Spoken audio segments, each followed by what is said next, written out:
This year is dedicated for Fush Lema for Sarah Rivka Bas Mindel, Sarah Dratch. And this is on Perek Gimel.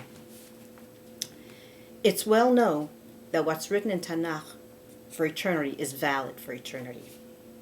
So it's helpful and certainly very enlightening to know the background of a particular Perek or Pasuk, and in this case, it's Perek Gimel. It's equally important then to explore the message for our personal or national lives today. Therefore, we'll begin with a history of behind Perek Gimel, and then proceed to analyze the Perek Pasuk by Pasuk. And in the process, we'll try to internalize the messages and perhaps understand a little of why our people have always found that reciting Tehillim has been a means of bringing us comfort in times of stress. David HaMelech, the author of most of our Tehillim, had a life that was as difficult as it was great. Perek Gimel was written during one of the most trying episodes of David's life. His son Avshalom had rebelled against him, and indeed, Avshalom had influenced almost all of Bnei Israel to follow him. Avshalom was so successful that he forced David to flee the palace for his life, taking with him only a small contingent of loyal followers. Some of his formerly faithful followers had abandoned him, believing he had sinned so egregiously with Bathsheba that he was doomed. Those who had abandoned David and joined Avshalom included the brilliant strategist and scholar Achitophel. But David also had a loyal, elderly follower, Hushai Ha'arki, who had recently infiltrated Avshalom's camp and had now also become a trusted advisor to Avshalom. When Achitophel gave Avshalom a foolproof strategy to attack David and kill him, Avshalom ran it by first past Hushai Ha'arki, and Hushai undermined the plans so that Avshalom would reject it. And then Hushai sent word back to David to escape, because David's life was actually in danger. This is the setting for Perek Gimel. David singing to Hashem as he overlooked Har HaBayis, the future site of the Beis HaMikdash, in his flight from Avshalom, his son. Can there be a more heart-wrenching experience than running from your own child? Yet David chooses to sing, and this Tehillah is the result. So let's begin. Mizmor LeDavid B'Varcho Mipnei Avshalom Beno, a psalm by David as he fled from his son Avshalom. Sometimes a Tehillah begins Mizmor LeDavid, as here, and sometimes it begins LeDavid Mizmor. Some Mefarshim tell us that when LeDavid precedes Mizmor, David was already, as himself, invested with Ruach HaKodesh, with divine inspiration, as he began composing his psalm. On the other hand, when the psalm begins with Mizmor and is then followed by LeDavid, as here, David had to begin singing to raise his spirits to a level of simcha, so that Hashem's spirit could rest on him. For Hashem's spirit cannot rest on someone who is in a state of sadness. Here, David's own son had usurped the throne from him and was scheming to kill him. Would it be any wonder if David was not depressed? Yet he chose to see the silver lining in this too, says Rav Shamshon Raphael Hirsch, that he is repaying the debt for his sin. He chose to have faith in HaKadosh Baruch Hu, even in his most trying times, and to sing. Pasuk Beis, Hashem, Mora Butzarai, Rabim Kamim Alai. Hashem, how numerous are my tormentors, the many and the great rise up against me.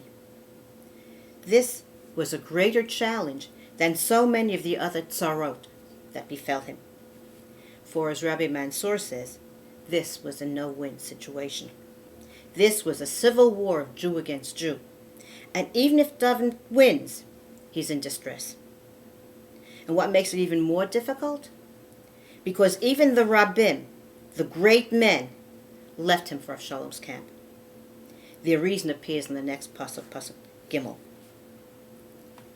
Rabbim omrim lenafshi, ein yeshuasa lo velohim selah. The great say to my soul, there is no salvation for him in God, Selah.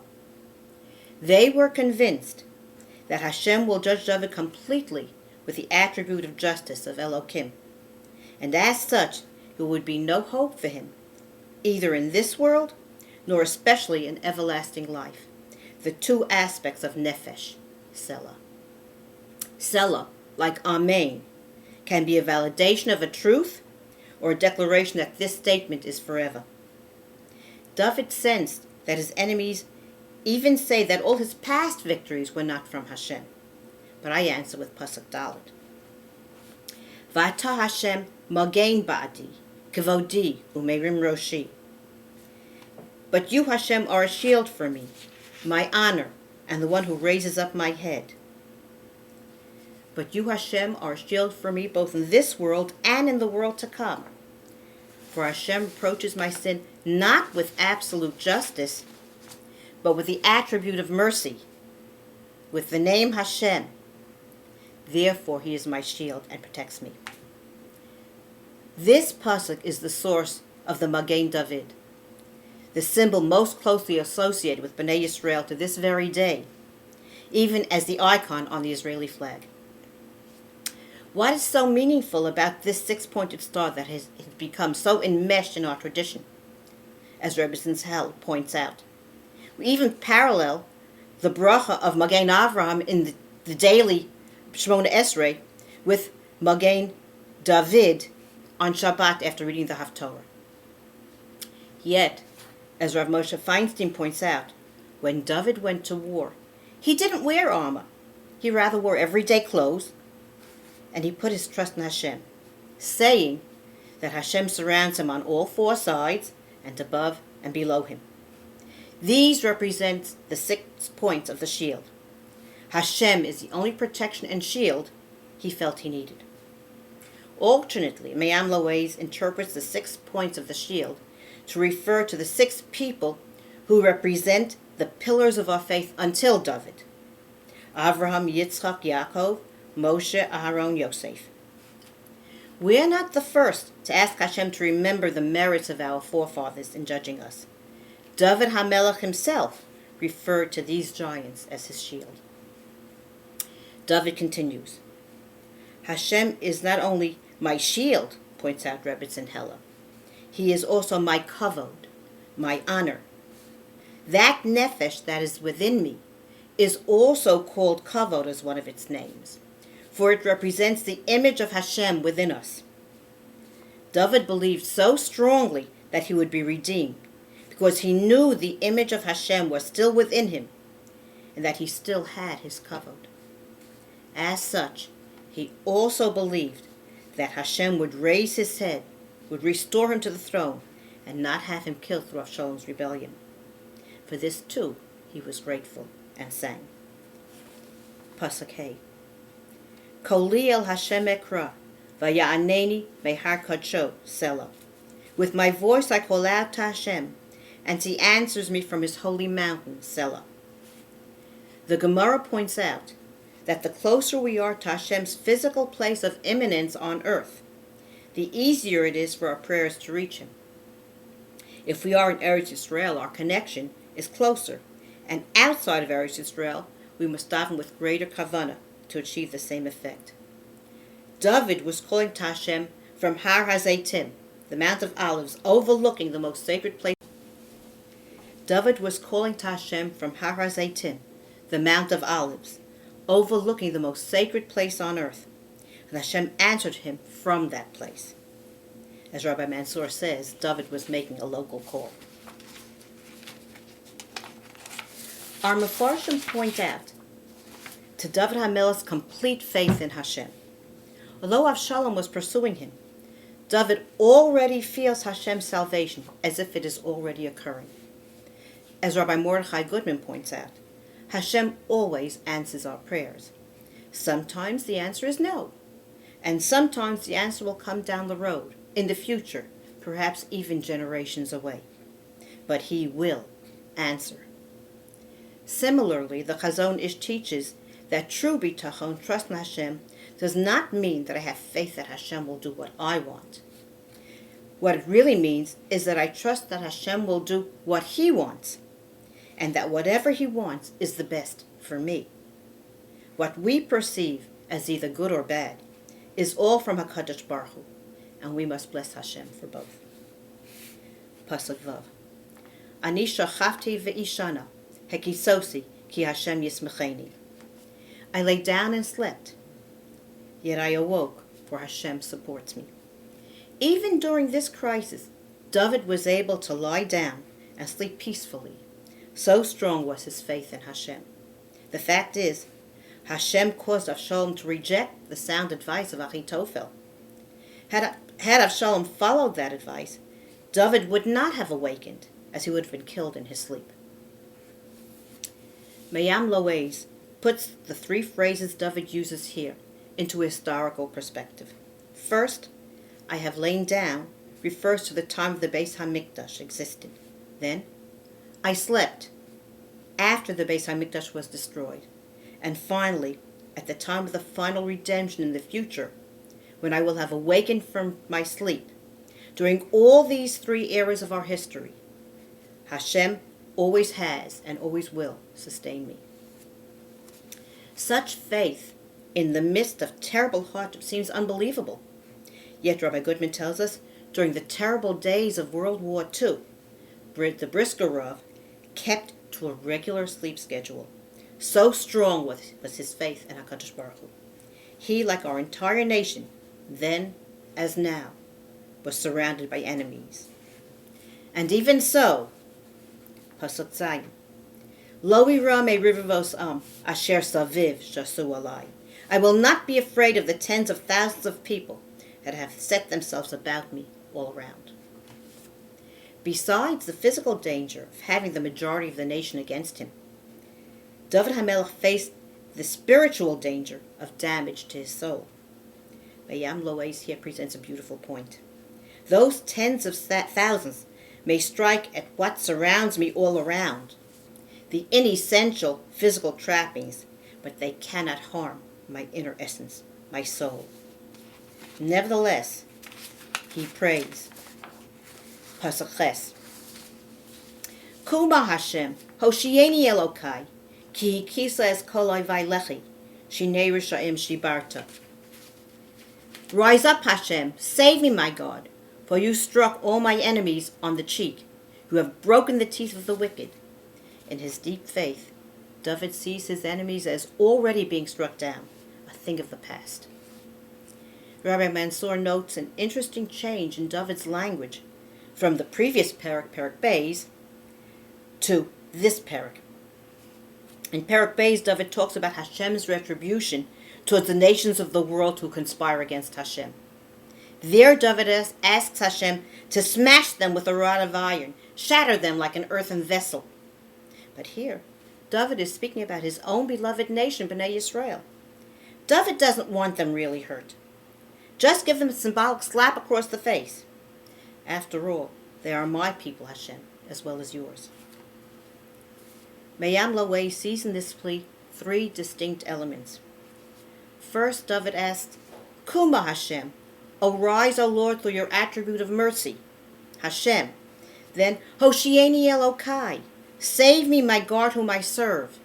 And finally, continue the pattern of helping me as you have in the past, as you have smitten all my enemies on the cheek and have humiliated them. On a deeper level, Kuma Hashem, Hoshieni Elokai, is a visceral cry from a heart that is broken and humble before the Lord, explains Reb Sinhela. This is not the same as a cry of despair, nor is it a cry of someone who, when all else fails, finally turns to Hashem for help. But it's a cry of someone who understands that all salvation comes from Hashem.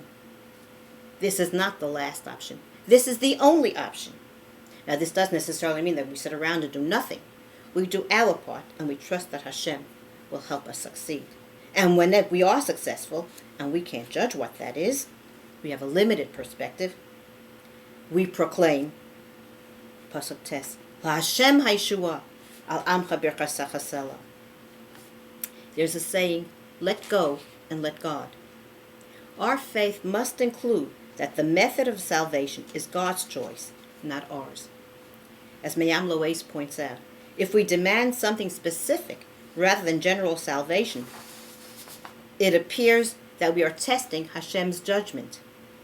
Hashem's job is to do what he deems is best for us. Our job is to bless him. Mayam Loays offers an interesting variation on this theme. When your blessings, Hashem, are upon your people forever, then you, the Lord himself, are saved, so to speak. For then the people of the world will acknowledge God's existence and his providential order.